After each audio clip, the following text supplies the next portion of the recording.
नमस्कार विद्यार्थियों, मैं रुचि दुबे, सहायक आचार्य शिक्षा शास्त्र विभाग, इलाहाबाद विश्वविद्यालय प्रयागराज से।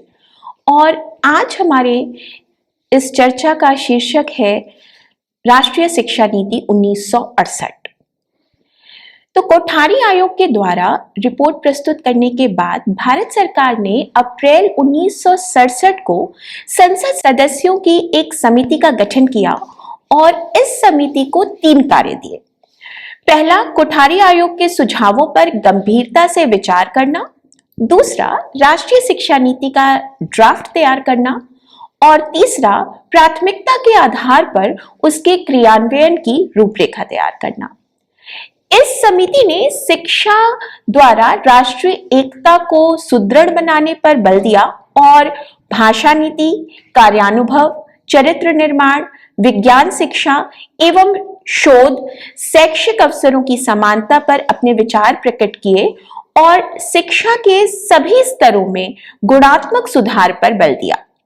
केंद्र और राज्य सरकार के शैक्षिक दायित्व भी निश्चित किए और समिति द्वारा प्रस्तुत रिपोर्ट के आधार पर 24 जुलाई 1968 को भारत सरकार ने राष्ट्रीय शिक्षा नीति 1968 की घोषणा की। राष्ट्रीय शिक्षा नीति 1968 कोठारी आयोग की रिपोर्ट पर आधारित थी और यह शिक्षा नीति केवल 9 पृष्ठों में प्रस्तुत की गई और इसके मूल तत्व की अब हम चर्चा करेंगे।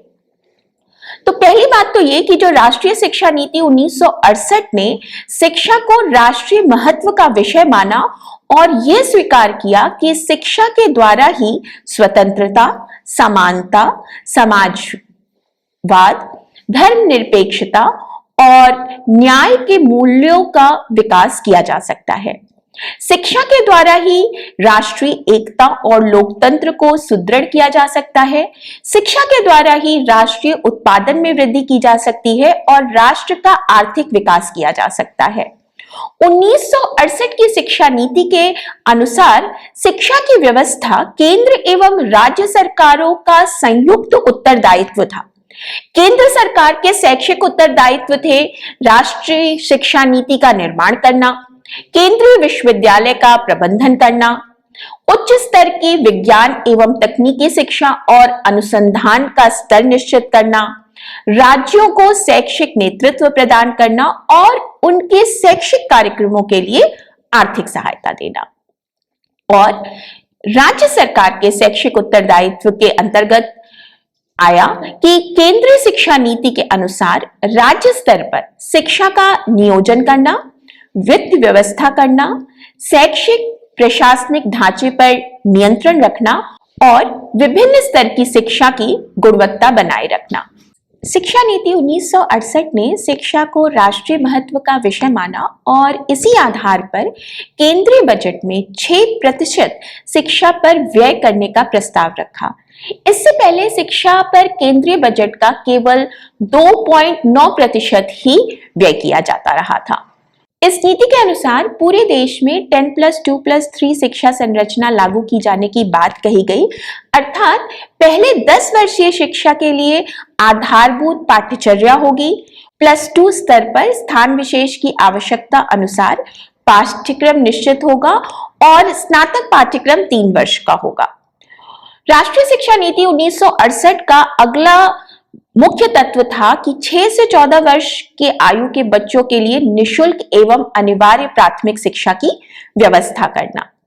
माध्यमिक शिक्षा के विस्तार एवं उन्नयन की दृष्टि से राष्ट्रीय शिक्षा नीति 1968 में कहा गया कि माध्यमिक शिक्षा की जहां भी मांग हो उसे उपलब्ध कराया जाए, माध्यमिक शिक्षा को निशुल्क किया जाए और माध्यमिक स्तर पर बच्चों को राष्ट्र का इतिहास, संविधान के मूल तत्व का ज्ञान और व्यावसायिक शिक्षा प्रदान की जाए ताकि माध्यमिक शिक्षा में गुणात्मक सुधार किया जा सके। इस नीति ने माध्यमिक स्तर पर त्रिभाषा सूत्र लागू करने पर भी बल दिया और इसमें यह कहा गया कि प्राथमिक स्तर पर केवल विद्यार्थी मातृभाषा का अध्ययन करेंगे, उच्च प्राथमिक स्तर पर मातृभाषा और किसी भारतीय भाषा अथवा अंग्रेजी का अध्ययन करेंगे और माध्यमिक स्तर पर विद्यार्थियों को एक और राष्ट्रीय भाषा अथवा अंतरराष्ट्रीय भाषा का अध्ययन करना होगा। भाषा के संदर्भ में ही राष्ट्रीय शिक्षा नीति 1968 में भारतीय भाषाओं के विकास पर बल दिया गया और इसके लिए राष्ट्रभाषा हिंदी के प्रचार करने और संस्कृत की शिक्षा के लिए उचित कदम उठाने की बात कही गई। राष्ट्रीय शिक्षा नीति 1968 में कार्यानुभव एवं समाज सेवा को विद्यालय शिक्षा में अनिवार्य करने की भी बात कही गई थी। शिक्षा को उत्पादन से संबंधित करने के लिए प्रथम 10 वर्षीय शिक्षा में कार्यानुभव को अनिवार्य और बच्चों में सामाजिकता की भावना विकसित करने के लिए और उनके चरित्र निर्माण के लिए समाज सेवा को अनिवार्य करने पर भी बल दिया गया। अगला मूल तत्व इस शिक्षा नीति का था कि प्रतिभावान छात्रों की पहचान करके उनके विकास के लिए उचित अवसर प्रदान किए जाएं और निर्धन छात्रों को आर्थिक सहायता दी जाए। विश्वविद्यालय शिक्षा का प्रसार एवं उन्नयन हेतु 1968 की शिक्षा नीति में सुझाव दिया गया कि उच्च स्तर पर छात्रों की बढ़ती हुई संख्या के आधार पर महाविद्यालयों में सायंकालीन कक्षाओं की व्यवस्था की जाए, विश्वविद्यालय में अंशकालीन और पत्राचार पाठ्यक्रम चलाए जाए और विश्वविद्यालय को स्वायत्तता प्रदान की जाए। राष्ट्रीय शिक्षा नीति 1968 में कृषि, व्यावसायिक, तकनीकी एवं इंजीनियरिंग शिक्षा की विशेष व्यवस्था की बात कही गई थी और कहा गया कि इसके लिए कृषि के सामान्य ज्ञान को प्रदान करने के लिए पॉलिटेक्निक विद्यालय खोले जाएं, कुछ विश्वविद्यालयों में कृषि संकाय की स्थापना की जाए और प्रत्येक राज्य में कम से कम एक कृषि विश्वविद्यालय को स्थापित किया जाए। व्यावसायिक एवं तकनीकी शिक्षा के स्तर को ऊंचा करने के लिए उन्हें औद्योगिक संस्थानों की मांगों के अनुसार विकसित किए जाने का भी सुझाव 1968 की शिक्षा नीति में कहा गया था। राष्ट्रीय शिक्षा नीति 1968 में विज्ञान और वैज्ञानिक अनुसंधान पर विशेष ध्यान दिए जाने की बात कही गई, जिससे देश का आर्थिक विकास और समाज का आधुनिकीकरण हो सके। विज्ञान शिक्षा और वैज्ञानिक अनुसंधान हेतु प्रथम 10 वर्षीय शिक्षा में विज्ञान और गणित को अनिवार्य करने एवं विश्वविद्यालय स्तर पर विज्ञान की उच्च शिक्षा और विज्ञान के क्षेत्र में शोध कार्य को प्राथमिकता देने का भी उल्लेख 1968 की शिक्षा नीति में हुआ था। इसी क्रम में आगे बढ़ते हुए शिक्षा के गुणवत्ता हेतु 1968 की शिक्षा नीति में यह भी कहा गया कि उच्च स्तर की पाठ्यपुस्तकों का निर्माण हो, जिसके लिए विद्वान लेखकों को प्रोत्साहित किया जाए और उन्हें आर्थिक सहायता दी जाए। परीक्षा संबंधी सुधार हेतु राष्ट्रीय शिक्षा नीति 1968 ने कहा कि बाह्य परीक्षाओं के महत्व को कम किया जाए एवं आंतरिक एवं सतत मूल्यांकन पर अधिक बल दिया जाए। हर स्तर की परीक्षा को विश्वसनीय एवं वैध बनाने के उपाय किए जाएं। परीक्षा परिणामों में बाह्य और आंतरिक मूल्यांकन से प्राप्त अंकों को अलग अलग दर्शाया जाए और श्रेणी के स्थान पर विद्यार्थियों को ग्रेड दिए जाएं। शिक्षकों के स्तर को सुधारने के लिए इस नीति में कहा गया कि शिक्षकों के वेतनमान को बढ़ाया जाए और शिक्षकों को 3 सूत्रीय लाभ, जिसके अंतर्गत जीपीएफ, जीवन बीमा और पेंशन आता है, वो दिए जाने चाहिए। शिक्षण प्रशिक्षण में सुधार हेतु विश्वविद्यालयों में शिक्षक शिक्षा विद्यालय स्थापित किए जाएं। शिक्षकों को निरंतर अद्यतन ज्ञान से परिचित कराया जाए। राष्ट्रीय शिक्षा नीति 1968 में छात्र कल्याण हेतु विद्यालय में निशुल्क मध्याह्न भोजन, महाविद्यालय और विश्वविद्यालय स्तर पर सस्ते जलपान गृह और छात्रों के लिए छात्रावासों का निर्माण और प्रत्येक स्तर पर छात्रवृत्तियों की संख्या बढ़ाए जाने का भी सुझाव दिया गया और शिक्षा के सभी स्तरों पर स्वास्थ्य लाभ हेतु खेलकूद की उत्तम व्यवस्था एवं खिलाड़ियों को प्रोत्साहन दिए जाने पर भी बल दिया गया। राष्ट्रीय शिक्षा नीति 1968 में यह भी कहा गया कि प्रौढ़ शिक्षा को गति प्रदान करने की आवश्यकता है, जिसके लिए व्यावसायिक एवं औद्योगिक संस्थानों में कार्यरत व्यक्तियों की प्रौढ़ शिक्षा का उत्तरदायित्व इन्हीं संस्थाओं का होना चाहिए। विश्वविद्यालय में विस्तार सेवा केंद्र की स्थापना की जाए, जिसके द्वारा प्रौढ़ शिक्षा कार्यक्रमों को गति दी जाए तथा आकाशवाणी और दूरदर्शन के माध्यम से प्रौढ़ शिक्षा कार्यक्रमों का विस्तार किया जाए। राष्ट्रीय शिक्षा नीति 1968 में शैक्षिक अवसरों की समानता को प्राप्त करने के लिए भी प्रावधान दिए गए और यह कहा गया कि जाति, लिंग, धर्म, स्थान आदि के आधार पर शिक्षा में कोई भेदभाव न किया जाए तथा शिक्षा के समान अवसर प्रदान किए जाने के लिए सभी बच्चों की पहुंच की दूरी के अंदर प्राथमिक विद्यालय स्थापित किए जाए। बालिकाओं, पिछड़ा वर्ग, अनुसूचित जाति, अनुसूचित जनजाति और अल्पसंख्यक वर्ग के बच्चों की शिक्षा का ध्यान दिया जाए। पहाड़ी क्षेत्रों के बच्चों की शिक्षा की व्यवस्था की जाए। शारीरिक दृष्टि से विकलांग और मानसिक दृष्टि से पिछड़े हुए बच्चों के लिए अलग से विद्यालय स्थापित किए जाएं। प्राथमिक शिक्षा निशुल्क की जाए और छात्रों को छात्रवृत्तियां दी जाए। तो अभी तक हमने चर्चा करी राष्ट्रीय शिक्षा नीति 1968 के मूल तत्वों की। अब बात करते हैं इस नीति के मूल्यांकन के बारे में।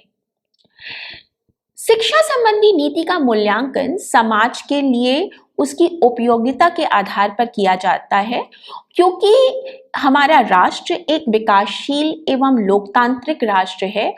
इसकी अपनी कुछ मूलभूत आवश्यकताएं हैं और कुछ लक्ष्य हैं और इन्हीं आधारों पर राष्ट्रीय शिक्षा नीति 1968 का मूल्यांकन किया गया और इसमें कुछ गुण एवं दोष पाए गए, जिसकी चर्चा अब हम करेंगे। पहले बात करते हैं कि राष्ट्रीय शिक्षा नीति के गुण क्या थे। राष्ट्रीय शिक्षा नीति 1968 के गुण की अगर हम बात करें तो वो कुछ इस प्रकार से निकल के आते हैं। पहली चीज तो इस राष्ट्रीय शिक्षा नीति में शिक्षा को राष्ट्रीय महत्व का विषय माना गया और इस पर केंद्रीय बजट का 6% व्यय करने की प्रस्ताव दिया गया। पूरे देश में समान शिक्षा संरचना 10+2+3 लागू करना स्वीकार किया गया। अनिवार्य एवं निशुल्क प्राथमिक शिक्षा की व्यवस्था पर बल दिया गया। माध्यमिक शिक्षा के विस्तार के साथ उसके गुणात्मक सुधार पर भी बल दिया गया। भारतीय भाषाओं के विकास पर बल दिया गया। प्रतिभावान छात्रों को पहचान कर उनकी शिक्षा की उचित व्यवस्था करना केंद्रीय सरकार का उत्तरदायित्व माना गया। विश्वविद्यालय शिक्षा के प्रसार के साथ साथ उसके गुणात्मक सुधार पर बल दिया गया।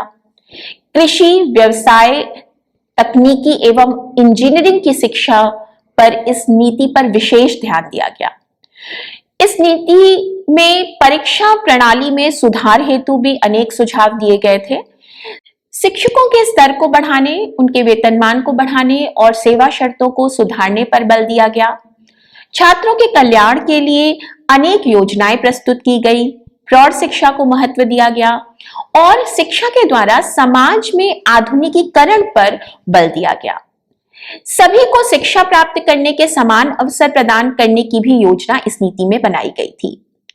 केंद्र और प्रदेश की शिक्षा बजट में बढ़ोतरी की गई। उच्च शिक्षा, व्यावसायिक शिक्षा, तकनीकी शिक्षा और शिक्षक शिक्षा का विस्तार हुआ। विश्वविद्यालय एवं महाविद्यालयों में राष्ट्रीय सेवा योजना की शुरुआत हुई।